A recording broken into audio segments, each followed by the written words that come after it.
Manje phinde ndibingelele abantwana bakaThixo ngelihle igama la Jesu Kristu kwindawo zonke abakuzo. uYesu Kristu inkosi bazalwane. Sizaqhubeka thina sifakaza sinqina ngamandla akhe uJesu Kristu inkosi ngumsindisi.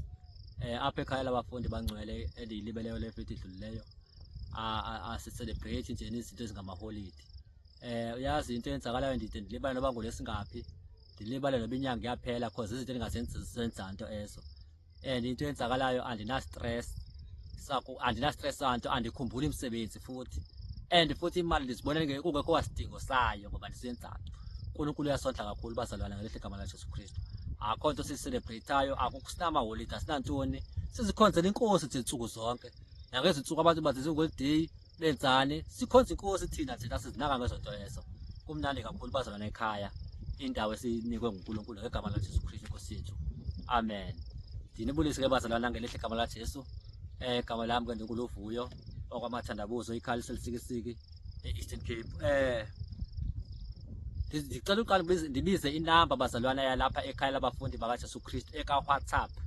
Inamba yalapha ekhaya labafundi bakaJesu Kristu, inamba kwa WhatsApp u079 243 0180.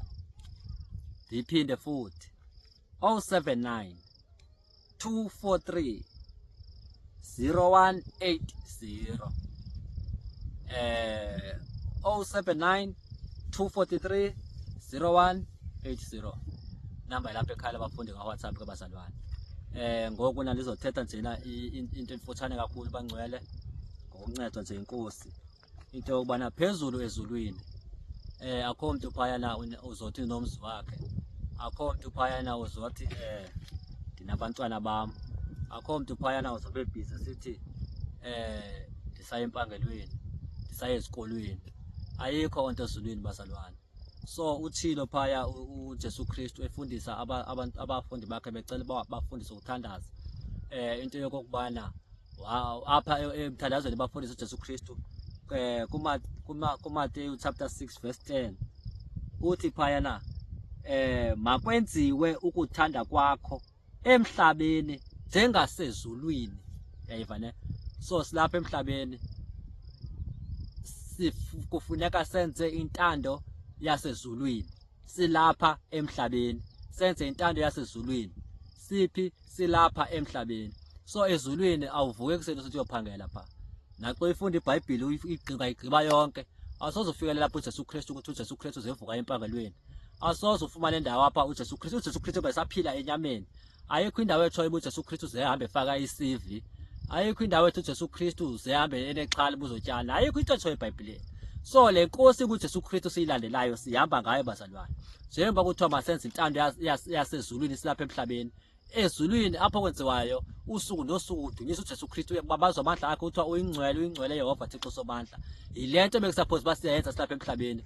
Usuku nosuku sidumisa inkosi yethu kuJesu Kristu. So xa uzoba busy zizinto zalomhlaba, zazi ubusy izinto zikaSathana ngoba zonke izinto ezilapha emhlabeni zizinto uSathana azikhande yena uba ngaba mazilibazise abantwana bakaThixo. Uba bangayenzi intando yaphezulu emazulwini, mabenze intando kaSathana, bangayenzi intando yaphezulu emazulwini. Amen bazalwane. Phezulu emazulwini ayikho into esivayo kuyo uba ngaba uJesu Kristu wahamba wayofuna isikweleti eyokweleta imoto yokuba ezohamba ngayo. Ayikho into etshoyo uJesu Kristu uba hamba eyokweleta imoto ezophangela ngayo. uJesu Kristu asiva uba kuthiwa zenestatement ehamba ebhatala inyanga nenyanga. Ayikho nto yebazalwane. Kuphela uJesu Kristu efika athathe. Njengoba ke sidele konke, uJesu Kristu izinto xa efuna kukho into efuna apho kukhona isidingo siya khona, uyayenza indlela yoba siyofikelela khona. uJesu Kristu akaxakanto bazalwane ngoba zonke into ezikhona zezikaJesu Kristu. Uyayibona ne? Zonke into ezikhona akho nto ifihlalo uJesu Kristu. Uyabaza abantwana bakhe apho afuneka baye khona. uJesu Kristu ngendlela zakhe enza ngazo izinto. So phaya phezulu emazulwini bazalwana, njengoba sizixakekisa apha emhlabeni njena sifuna izinto esizophangela ngazo, sifuna imoto, sinexhala, sinestress, ayikho nto emazulwini. Ayikho into yesikweleti bazalwana, siyazisigqila.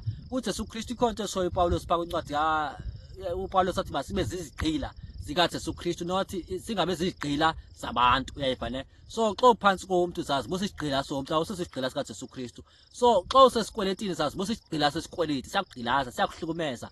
and futhi siyakuhlukumeza ubophelekile ubotshiwe nje wena ngoba awusoze uphume esikweletini futhi soze siphele soze usibhadala isigqibe esikweleti bazalwane ndiyazazi ndisuka kuzo soze sigqibe uzoloko njena wena ungena nje ugaxeleka kuzo zize ziye zikuxaka kunoba uzigqibe so yiyo ke lethu uJesu Kristu asihlukanisela yena yedwa uJesu Kristu bazalwana uluxolo uJesu Kristu uyasixolela xa ungaphakathi kuJesu Kristu awusweli into xa ungaphakathi kuJesu Kristu awuna stress santo so masiphumene estressini bazalwana senze intando yaphezulu sapha emhlabeni apha emhlabeni senze intando kaThixo siqokolelana endaweni enye siqokolelana senze le ntando uThixo ayifunayo yiyo into ebendifisa ukuyigqithisa bazalwana into yobana uThixo ufuna sithini senze intando yakhe eyaphezulu mazalwane silapha emhlabeni lento siyenzayo kapha ekhaya labafundi bazalwana asithi uba siperfect ekhaya labafundi asithi bekhaya labafundi singcono kakhulu kunabanye abantu no asikho ngcono bazalwana siyazama uJesu Kristu yatsho naye ba umoya oyingcwele uyangenelela ungenelela emntwini ozamayo uyabona ne asincede apho sehlulakala khona so xa uzovela uthilekise wena uthi umoya ndathi bazalwane into yokubana umuntu iyafika imessage kuyihlale futhi ayivuba iyo but ke ngokuna athi usazoconfirma ikhona into bazalwane ukubana yenza ungabuye confirma cause uthi uconfirm into oyivayo zazibo confirm unyaka wakho ungaboni into ngoba wena ixesha lesupport ba wenze yayibona sikhona izinto ezidinga bayiconfirm lena ke into ikhona into edinga ba yenze ungabuye confirma nokuyiconfirma eyo ungabusiya nokuthandaza futhi idinga manje vele uyenze lena into amen bazalwane nonke namkelekile ekhaya labafundi bakaJesu Kristu uJesu Kristu uyinkosi uyanithanda kakhulu eveza izimessage ngokuba benithanda so xa ufika la yimini yakho yokugqibela nje uhamba ubuyivile imessage kodwa waqhubeka wena nezinto zelilizwe andazi ke iba ngaba Nkosi yami isiphilo sakho soba intoni thathu wami ngeke ndathi uba ungcono ngevanga onovileyo